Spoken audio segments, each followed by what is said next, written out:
मेरा बच्चा अपने जान की भीख मांग रहा था। हमारे को बचाओ अल्लाह, हमारे को बचाओ कर रहा था। इतना हो के भी हमारे को छोड़े नहीं, उन्होंने हमारे दरवाजे तोड़े, हमारे फ्रीजा तोड़े, हमारा खाना चावल दाना सब बाहर फेंके। दरवाजा तोड़े ये लोग का मामा का, तो फिर हम लोग पीछे दरवाजे से भाग के गए जंगल में, छोटे छोटे बच्चे थे। विशाळगडावरची अतिक्रमणं हटवण्याची मागणी बराच काळापासून केली जाते। माजी खासदार संभाजी छत्रपती यांनी अगोदर 13 जुलैला आणि नंतर 14 जुलैला गडावर येण्याची हाक दिली होती। रविवार 14 जुलैला जेव्हा मोठा जमाव गडाकडे येत होता तेव्हा पोलिसांनी त्यांना विशाळगडावर जाण्यापासून रोखलं। तेव्हा गडाच्या पायथ्याशी असलेल्या गजापूरमध्ये जमावाने हिंसाचार केला। विशाळगडच्या पायथ्याशी असणाऱ्या गजापूर गावामध्ये आम्ही आता पोहोचलोय। खरं तर इथे येण्यासाठी सुद्धा मज्जाव केला जात होता। पोलिसांशी वाद घालून पोलिसांच्या लाठ्यांनी पोलिसांनी माध्यमकर्मींना अडवलं। अशा सगळ्या परिस्थितीमधनं अखेर माध्यमकर्मी इथे पोहोचलेले आहेत आणि नेमकी गावामधली परिस्थिती काय आहे ती दिसणारी ही दृश्यच इतकी बोलकी आहेत की कशा पद्धतीने इथे नासधूस झालेली होती। इथल्या सगळ्या घरांमध्ये अनेक लोक आता दाखल होत आहेत। इथे आसपासच्या परिसरामध्ये राहणारी आपल्या घराची नेमकी काय अवस्था झाली आहे ते बघायला। दुचाकी वाहनांची कशा पद्धतीने नुकसान करण्यात आलंय। फक्त दुचाकी वाहनच नाही तर लहान मुलांची खेळण्यातली ही गाडी आहे, या गाडीपासनं ते कार्सपर्यंत आणि त्याचबरोबर इतर जी वाहनं आहेत इथल्या स्थानिक लोकांची, त्या सगळ्याची नासधूस कशा पद्धतीने झालेली आहे ही दाखवणारी ही दृश्य। या घरातली कळशी, त्याचबरोबर सोफा, सगळ्या वस्तू इतस्ततः पसरलेल्या दिसत आहेत। काचा फोडलेल्या घरांच्या दिसत आहेत, काचा अजूनही इथे पडलेल्या आहेत। क्रॉकरी जी त्यांच्या घरातली होती ती सुद्धा फोडलेली। तुमच्या मुलीच्या लग्नात दिलेलं होतं ते? हात दिलेलं होतं, ते ठेवलं ते घरात आमचं बाहेर टाकलं। आमचा सोफा पडून 1 फूटच्या आमच्या घरात टाकलं, त्याच्यामुळे 50 नळा फुटलेलं। काल लोकांनी तर तिथल्या रहिवासी लोकांनी नळ फक्त घातलं, बाकी सामान गाडी आमची फुडली सगळं आतमध्ये आहे। ते गाडी आहे, चला दाखवतो तुम्हाला आतमध्ये काय। घरामध्ये नेमकी कशी अवस्था आहे ते इथे दिसतंय। घरामध्ये फोडलेली ही गाडी त्यांनी आणून ठेवली आहे इथे आणि नासधूस कशा पद्धतीची आणि किती प्रमाणात। घुसले ती आमची एक आमच्या 3 भावांचं घर आहे, ते इकडं आमच्या घरात घुसले, दुसऱ्या भावाच्या घरात निघाली, सगळं दुसऱ्या भावाच्या घरात निघाले बाहेर। या भावाच्या घरात निघाली।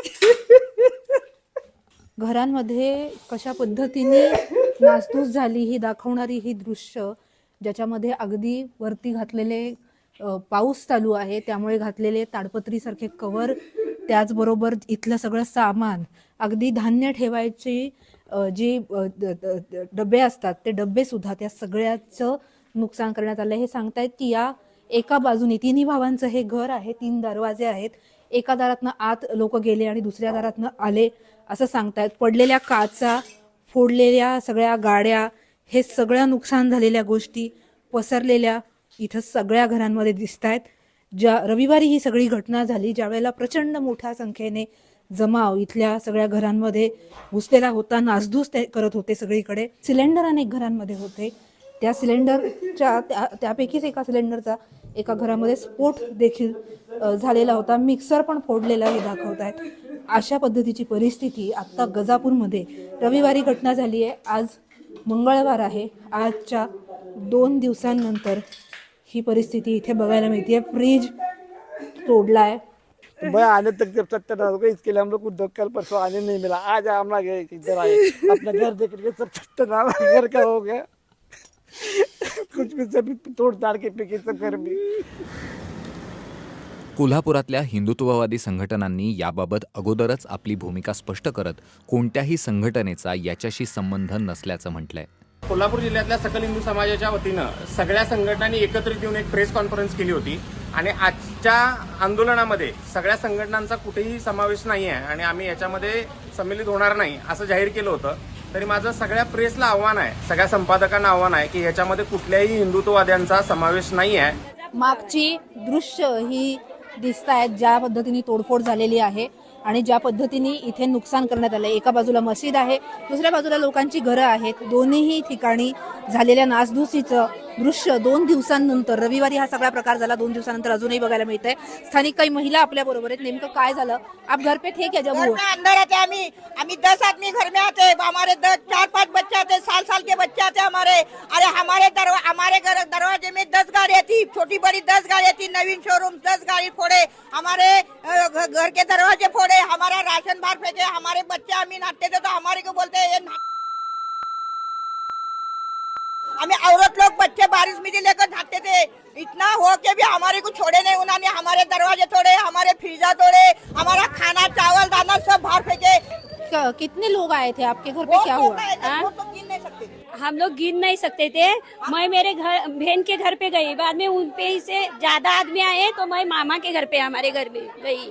उधर मामा के घर पे बहुत जोर जोर में इधर से आवाज आने लगी, मस्जिद पे से दरवाजा तोड़े ये लोग का मामा का। तो फिर हम लोग पीछे दरवाजे से भाग के गए जंगल में, छोटे छोटे बच्चे थे, 4 साल के बच्चे थे हमारे। तो फिर जंगल में से हम लोग गए भागते, मेरे बहन के घर में, फिर भांजी के घर पे गए और उधर रुक के हम लोग बारिश में 4-4:30 बजे, सब शाम में 4:30 बजे हम लोग उधर गए। 10 बजे से उधर से तोड़ते आए, उधर से आते टाइम 11:30 बजे मस्जिद पर आए और मस्जिद पर से आधे आदमी हमारे घर पर गए।